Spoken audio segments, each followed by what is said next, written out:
Today is a Marvel Rivals tier list for the average man. So we'll be ranking each hero from S all the way to D. Keep in mind my season high is Plat 2. So this is just my initial thoughts on characters I've seen in my own competitive experience. So let's get started. We'll start off with the man Adam Warlock. Now to be honest, so far I haven't seen him in any competitive matches. I myself have only played him in quick play matches, and I can see his value there. But at a competitive standpoint, I don't think he has the right kit to fit the bill. So we're placing Adam in the C tier. Now moving on to Luna Snow. She's basically what got me into Platinum in the first place, honestly. I was having a few bad games with some of the other support I was using, so switching to her really helped out. And I continually see her on the enemy team as well. There's gotta be a reason for that. So right now I'm bringing Luna Snow into that S tier. Now we'll get some love for that Rocket Raccoon. This is another character I really don't see in competitive play, but I think he's one of those characters if you did play him right, he could be a huge advantage to your team. The fact that he can revive teammates and he can be really hard to hit do give him some advantages, but I think there's already too many strong supports that outclass him. So we're dropping Rocket Raccoon in tier C. Now we'll move on to Loki. Now I've been doing a little experimentation with Loki just for myself in quick play, but he's another one of those characters I rarely see in competitive. I do see where he can come in handy in a lot of situations though. He can have triple that firepower with that AoE healing or damage, and then he can also cancel Psylocke's ult with just this simple trick. So for Loki, I'm actually going to put him in the B tier, and this is highly dependent on the skill level the Loki user is at, because he could easily be placed in A or even S. Next up is Cloak and Dagger. Now she can definitely be a technical character, kind of having to switch between abilities and characters, but she can lay out some massive healing at the same time. The only thing I don't like about her is her mobility. It's just too damn slow. But maybe with the ability to cancel some ults, maybe if she had a little higher movement speed, she would truly be overpowered. So Cloak and Dagger I am placing in that A tier because she is very nice to have, but she just ain't that goated. Now next up is my girl Mantis. I've used her quite a bit in competitive as well, but for me, since my aim isn't that good, sometimes it's a hit or miss for me. Keeping those life orbs up is essential to playing Mantis correctly, so it really depends if I'm hitting my shots or not. So we be placing Mantis in the A tier. She definitely could be S, but that all depends on your aim. And then finally in the support category, we have my main man, Jeff. I consistently get value with this man's when it comes to these comp games. He can do some pretty nice poke damage as well as give massive heals at the same time. Plus it helps that he's very mobile.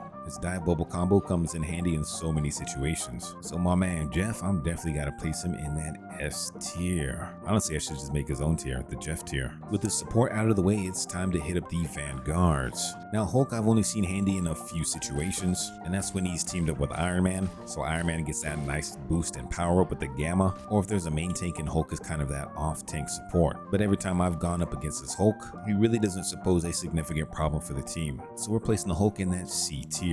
Now we'll move on to Doctor Strange. The higher and higher the rank has gotten, the more and more I've seen Doctor Strange. And that's probably for a good reason. Considering his 650 health and then his 800 shield health, this man comes pretty stacked. He's able to levitate and then block enemy ultimates, which comes in handy a lot of the time, or even just using his portal to flank behind enemies. I may not be good with him myself, but this man is definitely an S tier Vanguard god. He's always a hassle to deal with. Now moving on to Captain America.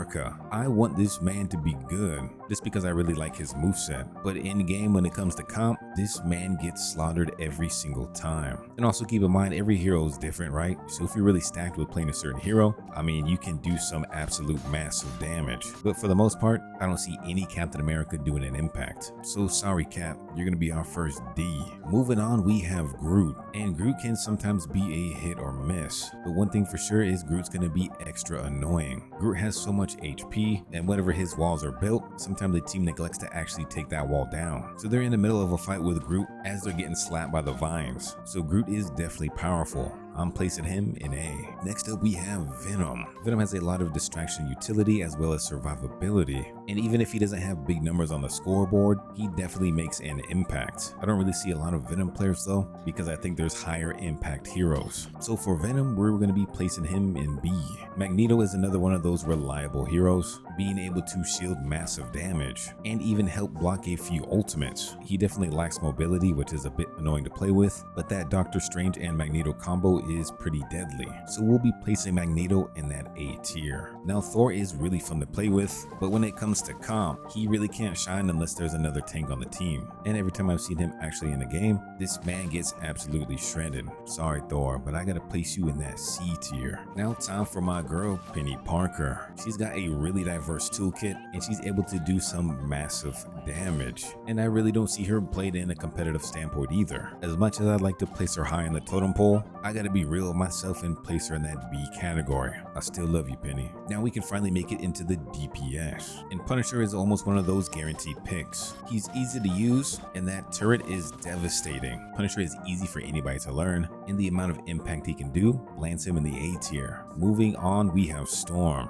and I mean, this is a character I do like, but in every competitive match I've played, I haven't seen one game with her, and that's probably for a good reason. Her kit just isn't there. So sorry to say, Storm, you're placed in next to Captain America in the D tier. Now we have the man Hawkeye, and man do I hate this man. This guy is your worst nightmare if he is consistently hitting his shots. This man is easily S tier, even though I despise him, and it's pretty much the same for Hela. I like Hela, but I also despise her in game. She just does so much damage, whether you're up close or you're at a distance. It's just pretty insane. She's definitely getting that S tier treatment as well. Another character I hate going up against is the Black Panther. This man consistently takes out the back lines, and his ability to dash in and then dash back out, I just hate trying to aim that thing. This man does some serious damage, and every time I see him, I know it's going to be a rough game. We're putting Black Panther in that A tier. Now for my girl Magic. She's a character that I rarely see as well, but whenever I do see her, she is a problem. Although not too difficult to take out though. We gotta land Magic in the B tier. Now for Moon Knight, he's definitely useful in a lot of situations, especially if the enemy team is trying to group up, but this is another character I don't see all too often as well. But kind of like the Black Panther, I know it's gonna be a rough time when we see one of these guys. So the Moon Knight we're placing in that B tier. Moving on to Squirrel Girl. I definitely think she is underrated because she packs a wallop. Plus she beat Doctor Doom herself, so she has to be the most powerful character in the Marvel Cinematic Universe. I just don't think I've ever seen her in a comp match though, so we have to place her in the C tier. Now Black Widow is similar to Hawkeye, but she is definitely not as good. Even if she does hit those headshots, it's not a guaranteed one-shot kill, and it's really easy to get the jump on her. So sorry Black Widow, we're gonna have to put the bakery in tier D. Now if an Iron Man is mates with the Hulk, I know we're about to have a rough time, but even with that power up ability, this man's is annoying. He's either right up in your face trying to beam you down, or he's playing those high angles trying to peek around and poke you. And when his ultimate is coming for you, you better run, because I swear you don't know what direction that thing is coming from. So we'll be placing him in the B tier. Moving on to Mr. Spider-Man. I think maybe in the beginning of the game, he may have been placed a little bit higher, but there's only 1 or 2 games I can remember where I was absolutely getting my cheeks clapped by this man. So Spider-Man for now, I gotta put him in the C tier. Now the Scarlet Witch can definitely be annoying, and that ultimate is definitely devastating when done right. I think she is just too easily counterable. Luna, Mantis, the Winter Soldier, or even Penny can easily neutralize her. So Scarlet Witch, we're placing you in that C tier. Now moving on to the Winter Soldier. Sometimes this is the man with the plan, and sometimes it's not. He's definitely great at getting a quick pick, especially with his hook in ability, and if he can consistently get those agains, that could be game changing. I've just never seen a good one in comp yet, so we gotta bring this man down to the C tier. Now we have Star-Lord. He is another consistent pick every time I play comp. He does a bunch of damage, has a bunch of different utility options, and his ultimate is absolutely crazy. He is definitely gonna be placed in that A tier. Now I love my man Namor, but he is definitely not the most picked hero. Maybe because a lot of people don't know about his usefulness, or maybe it's just very easy to counter him. I'm not too sure yet.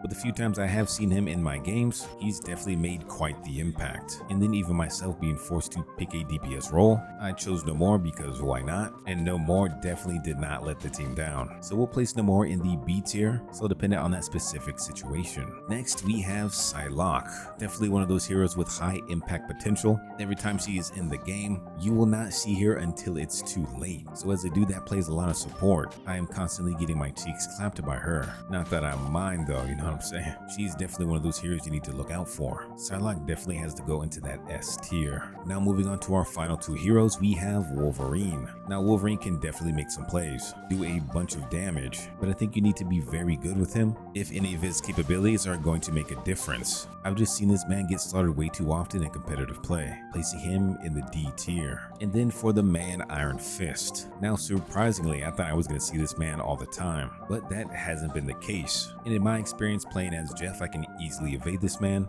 or as Luna Snow or Mantis, I'm able to CC him pretty quickly. So I don't think he poses as much of a threat as he used to. I actually like when the team picks this man now, because he's easily dealt with, landing him in the C tier. These were all the heroes ranked from S all the way to D. I'm curious to see if you had any different results, or if you plain on just don't agree with me. I would love to know your thoughts. If you want to see even more Marvel Rivals content, don't forget to like and subscribe. Until next time though, we'll see ya.